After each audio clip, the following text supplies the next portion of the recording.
안녕하세요. 차세대 디스플레이 터치 센서 연구에 참여하게 된 D12팀입니다.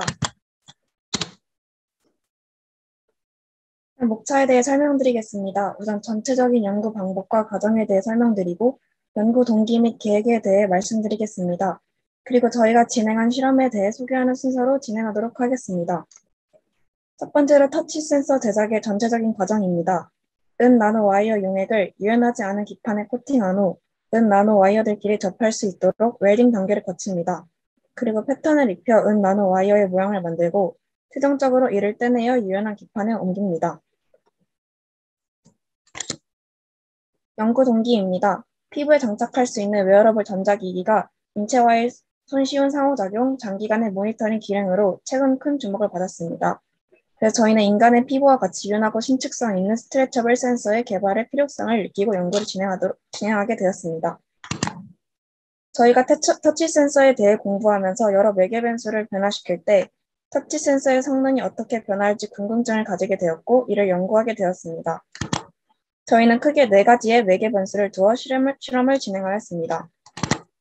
첫 번째로 기판에서의 패턴에 대한 실험을 소개하겠습니다. 저희는 전극 사이의 간격과 전극의 표면적을 변화시켜 주었는데요. 우선 전극 사이의 간격에 따른 정적 용량의 변화 실험 과정입니다. 첫 번째로 은 나노 와이어로 코팅된 두 기판을 준비합니다. 두 기판의 간격을 50 마이크로미터로 만든 후 정적 용량의 값과 변화량을 측정합니다. 두 기판의 간격이 100 마이크로미터, 150 마이크로미터인 패널에서도 같은 방법으로 실험을 진행하였습니다. 전극사의 간격이 가까워질수록 전적 용량의 값이 크게 측정되었고 반면 전적 용량의 변화량은 100 마이크로미터일 때 가장 큰 것을 알 수 있었습니다. 두 번째로 패턴의 모양에 따른 정적 용량의 변화 실험입니다.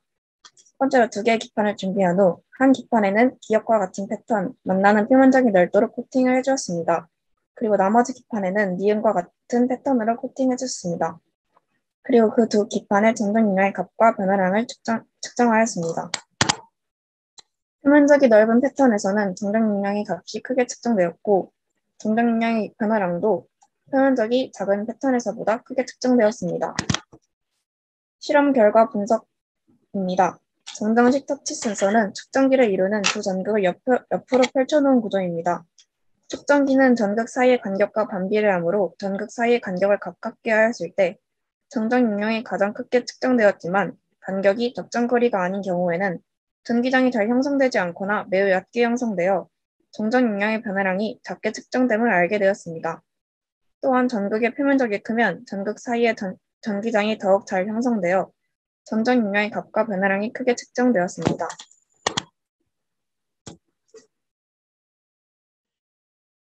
다음으로 은 나노와이어의 농도와 관련된 실험입니다. 저희는 은 나노와이어의 농도가 투과율과 표면 저항의 영향을 받을 것이라 생각하였고 실험을 진행하였습니다. 저희는 투과율과 표면 저항을 비교하기 위하여 농도를 코팅 횟수를 2가지 방향과 4가지 방향으로 달리하여 농도가 다른 2개의 기판을 준비하였습니다. 이 기판을 다른 과정을 거쳐 투과율과 표면 저항을 분광 광도계와 표면 저항기를 이용하여 측정하였습니다.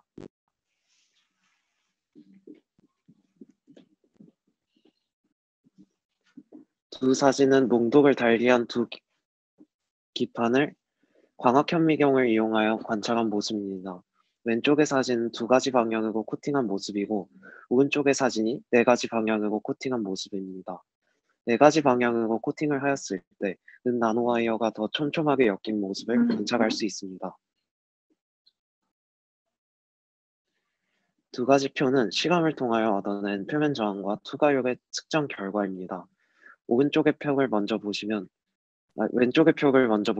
2가지 기판의 웰딩 온도에 따라 표면 저항을 측정한 결과고 4가지 방향으로 코팅한 기판이 웰딩 온도와 무관하게 표면 저항이 더 낮은 것을 알 수 있습니다. 오른쪽의 표는 투과율을 측정한 표입니다. 보시다시피 2가지 방향으로 코팅한 기판의 투과율이 더 높은 것을 확인할 수 있었습니다. 이를 통하여 은 나노와이어가 높거나 낮을 때 항상 각각의 이점이 존재한다고 는 것을 알 수 있었습니다.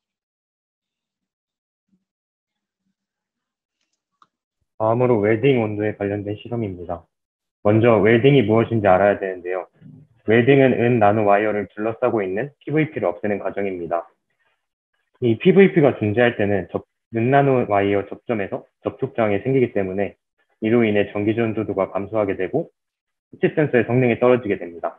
즉, 웰딩을 통해서 전기 전도도를 증가시켜주는 과정이라고 보면 됩니다. 웰딩의 방식으로는 일렉트로메니컬 웰딩과 서멀 웰딩이 있는데요. 이 서멀 웰딩은 저희가 사용한 방법으로 열을 이용해 은 나노 와이어를 둘러싸고 있는 PVP를 없애는 과정입니다. 네, 저희 실험 과정인데요. 먼저 4개의 기판을 준비합니다.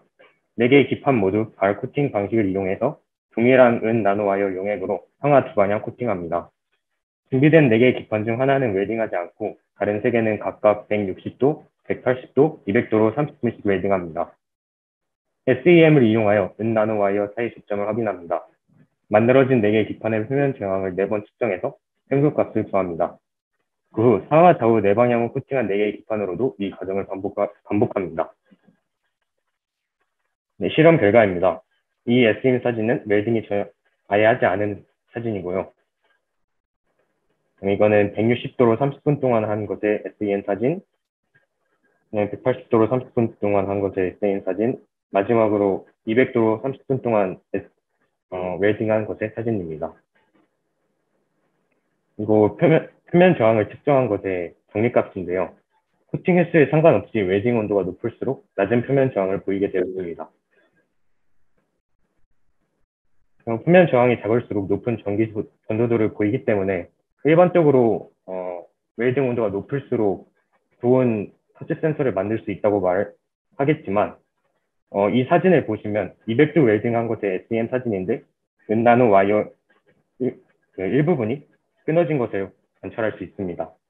웰딩 온도가 높아지게 되면서 끊어지는 부분이 생기면서 저항이 감소하게 되지만 끊어진 부분이 생기면은 원하는 부분에 충분한 전기가 전달이 안 될 수 있기 때문에 웰딩 온도가 높을수록 무조건 좋은 터치 센서가 만들어진다고 보기는 어렵다고 해석할 수 있습니다. 그 다음 실험은 커버렌즈의 두께를 바꿔가면서 실험한 것입니다. 상세한 실험 방법은 이러합니다. 첫 번째로 PDMS를 제조하기 위해 PDMS의 베이스와 경화제를 10대 1의 질량비를 섞습니다. 그 후 이 혼합물에서 기포를 빼기 위해 진공 펌프를 이용하여 혼합물에서 기포를 빼줍니다. 패터닝까지 완료한 기판에 스핀 코터를 이용하여 PDMS를 10마이크로미터, 250마이크로미터의 두께로 각각 코팅합니다. 각 두께마다 LCR 미터를 사용하여 축전 용량과 접촉하였을 때의 축전 용량의 변화, 접촉 감지 영역의 넓이를 측정하였습니다. 결과는 이러합니다. 축전 용량 자체와 접촉하였을 때의 축전 용량의 변화에는 유의미한 영향이 없었습니다. 그러나 감지 영역에서의 차이가 생겼습니다. PDMS를 250마이크로미터의 두께로 코팅한 경우에는 센싱 에어리어가 Z축 방향으로 몇 센티미터에 불과하였으나 10마이크로미터의 두께로 코팅한 경우에는 수십 센티미터에 육박하였습니다. 결론적으로 더 나은 성능의 터치 센서를 만들기 위해서는 기판의 패턴 측면에서는 전극 간격은 100마이크로미터로 설정하고 패턴의 모양은 표면적이 넓도록 설정하는 것이 좋습니다. 은나노 와이어의 농도의 경우에는 진할수록 표면 저항이 크고 투과율이 낮습니다. 따라서 표면 저항이 낮으면서 투과율이 높은 최적의 농도를 사용하는 것이 좋습니다. 다만 이번 실험에서 투과율 데이터가 정확하지 않았기에 표면 저항과 투과율의 관계는 실험을 더 진행해야 합니다. 웰딩 온도의 경우에는 웰딩 온도가 올라갈수록 표면 저항이 감소하는 효과는 있지만 은나노 와이어가 끊어질 수 있는 가능성도 커지기에 최대한 적게 끊어지면서 가장 적은 표면 저항을 만들어줄 수 있는 웰딩 온도를 사용해야 합니다. 커버렌즈의 두께의 경우에는 얇을수록 접촉을 감지할 수 있는 범위가 넓어지므로 얇은 커버렌즈를 사용하는 것이 좋습니다. 저희는 더 나은 성능의 터치 센서를 만들기 위해서 각각 기판의 패턴, 은나노 와이어의 농도, 웰딩 온도, 커버렌즈의 두께 측면에서 연구하였습니다. 이렇게 얻은 결론을 기반으로 하여 최적의 조건을 갖는 터치 센서를 제작할 수 있을 것이라고 기대합니다. 감사합니다. 학생들 학교랑 이름 말씀해 주시고 간단하게 소감 말씀해 주시면 되겠습니다. 발표하신 순서대로 말씀해 주시면 될 것 같아요. 안녕하세요. 인천과학예술영재학교 재학 중인 D12팀 조상훈입니다. 이번 연구 주제를 배정받기 전에 여러 연구 주제 중 제가 가장 흥미롭고 관심 있던 주제를 직접 선정하고 배정받아서 연구 주제에 대한 애정과 기대가 더 커진 것 같습니다. 사전 연구 기간에 친구들과 함께 소통하고 조교 선생님께 조언도 구하면서 터치 센서에 대해 더 알아갈 수 있었고 지식을 쌓으면서 이 주제에 대한 흥미도 함께 커진 것 같아요. 그리고 리서치 프로그램에서 대학교에 방문하여 교수님께 주제에 관한 더 심화된 내용도 배우고 실험실에서 직접 실험도 진행해 보는 기회를 가졌는데 이때 논문 사진 속에서만 보던 실험 기구들과 이론적으로만 익혔던 실험 방법들을 실제로 보고 진행해 모아서 너무 재미있었고 뜻깊은 시간이었습니다. 이번 연구 기간이 끝나도 터치 센서에 대해 앞으로도 기술 발전의 근원과 새로운 소식 등을 알아보며 꾸준히 관심을 가질 것 같아요. 감사합니다. 바로 이어서 할까요? 네, 해주시면 될 것 같아요. 안녕하세요. 이번 경북과학고등학교 장준우입니다. 이번에 프리얼피에 참여하게 됐는데 이렇게 저희 학교 실험실이 아닌 다른 실험실에 방문한다는 것이 절대 흔한 기회가 아닌데 이렇게 참여하면서 다른 실험실에 방문해서 저희 학교에 없는 좋은 실험기구나 훨씬 쾌적한 실험 환경에서 실험을 해볼 수 있었다는 것이 굉장히 좋은 경험이었던 것 같습니다. 감사합니다.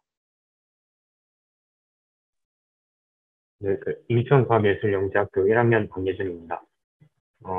연구실에 직접 방문해가지고 직접 터치 센서를 만들어 보는 것이 진짜 좋은 기회랑 경험이 됐던 것 같고요.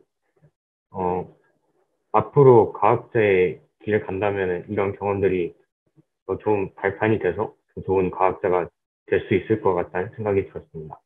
그리고 연구를 하면서 어려운 점들도 함께 배우게 되고 많은 조언들도 얻게 되면서 정말 많은 것을 배우는 기간이 되었던 것 같습니다. 대전과학고등학교 재학 중인 황지영입니다. 이번 기회에 진행해본 연구는 학교에서 배우고 체험했던 것이랑은 또 다른 재미를 느낄 수 있었습니다.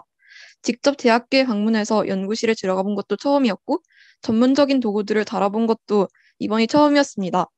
비록 짧은 기간 동안 그동안 접해보기 어려웠던 분야에 대한 전문적인 지식들을 키우고 연구까지 해왔기에 많이 어려웠지만 조교 선생님과 교수님, 같은 팀의 친구들을 만나서 도움을 받으면 연구를 수행했기에 어려운 과제를 스트레스 없이 진행해 나갈 수 있었습니다. 정말 소중한 기회였고 즐거웠습니다.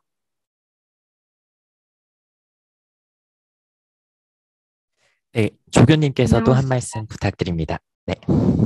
네, 안녕하세요. D11 조교 장경인 교수님 연구실 석박통합과정생 송수정이라고 합니다. 이번 과정에서 코로나 이슈로 인해서 비대면으로 진행되는 부분들이 비율이 높아서 친구들이 어려움이 있었을 것 같은데도 제가 굉장히 많은 걸 경험했으면 하는 바람에 분량을 이것저것 많이 넣었는데 힘들지만 노력해서 열심히 참여해 주셔서 다들 감사하고 여러분 지금 이번에 경험하신 거 기반으로 해서 진로적인 측면에서 많은 도움이 되셨으면 좋겠습니다. 열심히 참여해 주셔서 감사합니다.